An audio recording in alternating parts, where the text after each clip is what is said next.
teri alumirwa nga talina kigendererwa. That is one. Nabagamba nti Abamerika bwe mwogera kera bwe mwesibako ab'ekitale nnyo be muwaana ti Amerika tebalina nansi neegi nayo yennyini ensi gye balimu teyali yaabwe.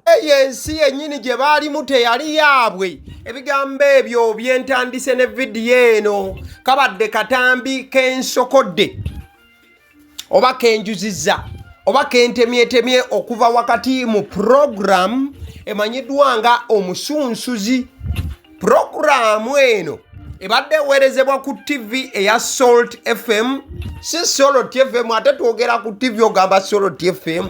Programu ebadde eweerezebwa ku TV eya Salt TV eya Pastor Bugingo, era nga we twogerera okusinziira ku bivuddeyo olunaku olwaleero full figure alina okuba nga waali Asattira.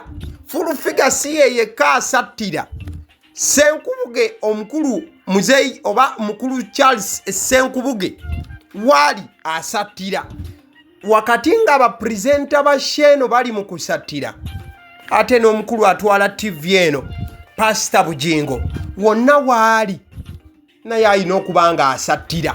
Olw'ebbankaluwa eyakatuuka eddakiika 2 zokka okuva emabega w'enkoledde emboozi eno. Ebbaluwa evudde mu kitongole kitwala TV mu ggwanga wamu ne zi radio wamu n'ebiweerezebwa ku mpewo byonna. Abooluganda oba abamanyi Oluganda baagera nti ebizibu tebimanya nnyumba mbi, naye ate bino ebizibu ebigudde wa full figure oba byandimulinze n'asooka awonaawonako n'asooka aterera okuva mu mbeera gy'abaddemu ey'okuba nti yakubwa abatamanya ŋŋamba ne bamufutiza ensambagere n'ebiringa ebyo. Kino full figure bambi tekyandimutuuseeko kati, wabula ate woogamba nti tekyandimutuuseeko wandigambye nti kyandimutuuseeko ddi. Full figure esho gy'abadde aweereza ku makya ne Charles James Senkubuge. Mukwano gwange abasajja bagambye nti full figure vaawo TV giveeko ne Charles James Senkubuge program TV musooke mugyesonyiwe. Full figure tagobeddwa wamu ne Charles James Senkubuge nga abagoba si Pastor Bugingo. Njagala owulirize bulungi. Full figure wamu ne Charles James Senkubuge babagobye ku show gye babadde bakolako ku TV ku makya, wabula nga abagoba si ye yabawa program, wabula alina obuyinza obusinga kuwa Pastor Bugingo. Kati sooka owulirize ekiwandiiko kyolaba ku screen ekifulumiziddwa olunaku olwaleero. Lunaku lwa Saturday abantu batera okuba nga bali mu Uganda era nga bawumuddeko. Ne mukwano gwange ekiwandiiko kino ekitongole kisazeewo okuba nga kikiwandiika lunaku lwa 6. Uganda Communications Commission, ekitongole oba bode etwala ebiweerezebwa ku mpewo mu ggwanga, efulumiza ekiwandiiko ekibaddeko ekigamba nti public notice oba kino tukitwale tukiweereze mu lujjudde. Si kyankukutwa ekibaluwa kino. Date Saturday 13th September 2025. Kiteereddwako ennaku z'omwezi 13 September olunaku lwennyini lwendikodinze story eno. Bagamba nti suspension of omusunsuzi program on Salt TV for breach of broadcasting standards. Ab'ekitongole ekitwala TV ne radio mu ggwanga lyonna bagamba nti bayimiriza program emanyiddwa nga omusunsuzi ng'ene badde ku Salt TV. Bagamba nti programu eno bwe tuba tugenze ne tutunuulira TV program ezimenya amateeka, nti program ekyazibwa full figure ne Senkubuge temenye mateeka yereka bwetyo. Kati sooka owulirize bagamba bwe bati. The Uganda Communications Commission UCC informs the public that following routine monitoring and numerous complaints received, it has determined that the program Omusunsuzi aired on Salt Television violates the minimum broadcasting standards. Tekitongole ekitaba TV ne radio ki UCC n'ebiweerezebwa ku mpewo kigamba nti kitegeeza abantu ab'olujjudde nti bwe kigenze nga kyekenneenya n'okuwuliriza abantu ab'enjawulo abavuddeyo nga beemulugunya, following routine monitoring and numerous complaints received. Nti kizze kiwuliriza abantu abemulugunya ku programu eno kati nakyo ne kitandika okuba nga kikola okunoonyereza okwakyo. Kati ekitongole kino kigamba nti bwe kimaze okukola okunoonyereza kisazeewo nti programu ekyazibwa Full Figure ne James Charles Senkubuge ey'oku Salt Television nti programu eno emenya amateeka, etteeka lye bayita minimum broadcasting standards, nti waliwo ebintu eby'omutendera. Kale n'ogamba nti bw'oba okoze bubi waliwo obuntu bw'otalina kubanga omenya. Tugeze kale bayinza okugamba nti osobola okuba nga oyogera ebigambo nga si by'ebiyonjo wabula ebigambo ebyo at least bisabikeko. Kati UCC yo weebeereyo neraba nga oyogera ebigambo byo nga olabika n'akasabika wakaviirako ddala tokyasabikira ddala. Egamba nti Full Figure ne James Charles ne Senkubuge mususe we mwandikomye. Kati wuliriza akawaayiro akokubiri. The commission found that this program, which airs on weekdays from 6 a.m. to 8 a.m., contains abusive content, inappropriate language. Kati soko wulirize. Mbu akakiiko kasanze nga programu eno ebaawo Monday to Friday sawa 12 paka 2 nti ejjudde ebintu ebivuma n'okuwemula. Olulimi olukozesebwa mu programu terusaanidde kye bayise inappropriate language and displays unprofessional conduct by the presenters. Nti bapresenta basheeno bayisa mu ngeri ey'ekitagasa era etagwanidde mu mateeka g'okuweereza ku TV. These broadcasts occur during morning hours when children are likely to be watching, potentially exposing them to unsuitable material. Kati soko owulirize kano ke kakubye Full Figure knockout. Bagambye nti okuweereza kwa sheeno kubaawo budde bwa kumakya ng'abaana basuubirwa okuba nga balaba sheeno. Ekitegeeza nti abaana babaweereza ebintu ebikyafu ebitagwanidde, exposing them to unsuitable material. Tugende maaso ne baluwa ewandiikiddwa ne bagiweereza Pastor Bugingo wali ku UCC ne bamugamba nti abo abantu bo Full Figure ne Charles James Senkubuge basooke badde bali program bagiveeko. Uliriza kano kati lino lyetteeka erikutte bano. In accordance with its mandate under the Uganda Communications Act, Cap 106, the UCC has directed SALT to nti okusinziira ku tteeka oba amateeka ge balina agaabaweebwa aba UCC mu kawaayiro ka Uganda Communications Act 16 UCC eragidde SALT TV okukola bino wammanga. Ekisooka ku number 1, immediately suspend the airing of the Omusunsuze program. Kati show y'Omusunsuze eyo yo basooke bagijje ku mpewo. UCC egambe kye baba basooka okukola. Number 1, ebawadde obukwakkulizo buna. Akokubiri, provide written responses to the complaints received.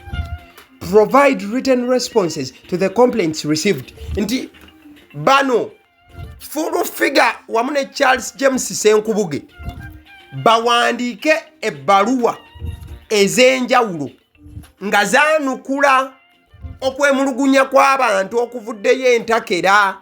Abantu bazze nga bagamba nti pulogulaamu ejjudde okuwemula, ejjudde okuvuma n'okweyisa mu ngeri etasaanidde. Kati UCC bane bataddeko akazito Full Figure ne Senkubuge nti bawandiike ebbaluwa oba amabaluwa ag'enjawulo agaanukula abantu abo bonna abeemulugunya ku bibadde biweerezebwa ku show eno. Wuliriza akawaayiro akokusatu. Submit recordings of the program broadcast between August 1, 2025 and September 12, 2025.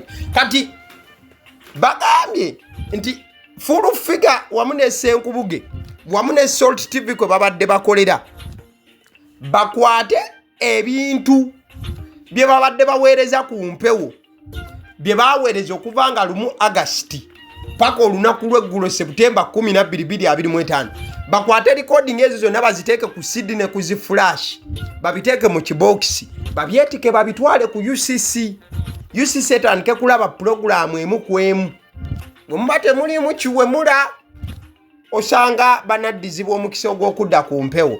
Uliriza akawaayiro akookuna. Submit the script of the program to the commission. Awo nno waliwo kalumanywera. Number 4. Submit the script of the program to the commission. Nti kati Full Figure wamu ne Senkubuge wamu ne producer waabwe n'atwala TV eno bakwate script ya program kwe babadde nga batambulira bagitwalire akakiiko aka UCC kagitunulemu kalabo ba script badde bagitambulirako oba babadde amagulu baganaga bunazi bwe bati. Uliriza akaddako. Salt TV must confirm compliance with this directive and submit the requested materials to the UCC by Friday, September 19, 2025. Mama nyabo. Baba wadde wiki emu ng'ebintu byonna bye babasabye babyetise ne babitwala kakiiko ak'ebyempuliziganya mu ggwanga.